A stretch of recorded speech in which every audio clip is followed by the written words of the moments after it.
શ્રદ્ધા અને ભક્તિથી ફેંકાયેલા પથ્થર એ આમ ફૂલની જેમ તરવા માંડ્યા અને સેતુ બંધાવા માંડ્યો.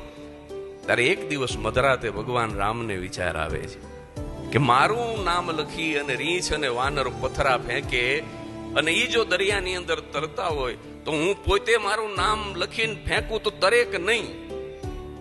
આ શંકાનો કીડો હળગ્યો અને મધરાતે ભગવાન રામ એ ધીરા ધીરા ડગલા ભરતા સમુદ્રના કિનારે આવ્યા. પણ ભગવાન રામને એકલા ન પડવા દે, રામનો પડછાયો બનીને રહેવા વાળા હનુમાનજી મહારાજ એ રામને ખબર નથી, પણ રામનો પડછાયો બની અને ધીમે ધીમે ધીમે ધીમે ધીમે આમ રાઘવની પાછળ આવે છે. અને સમુદ્રના કિનારે ભગવાન રામને એમ છે કે હું એકલો જ ઉભો છું. જો આ માણસ રામ, મને કોઈ જોતું નથી, અહીંયા હવે અખતરો કરવામાં વાંધો નથી. એક પથ્થર ઉપાડ્યો, એના ઉપર રામ લખી અને જેવો દરિયામાં ફેંક્યો, તળીએ ગયો સીધો તળીએ ગયો.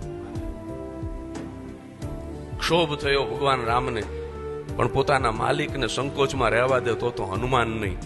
અને તરત જ હનુમાનજી મહારાજે પ્રગટ થઈને કીધું કે ભગવાન, એ ડૂબી ગયું એના બે કારણ છે.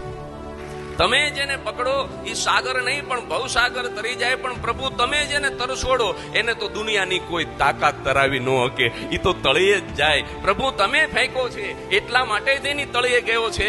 અને બીજું કારણ એ છે કે અમે ફેંકીએ અને એ તરવા માંડે એનું કારણ અમારી પાસે શ્રદ્ધા છે, અને તમે ફેંકો એ ડૂબી ગયો એનું કારણ એ કે તમારી પાસે શંકા છે.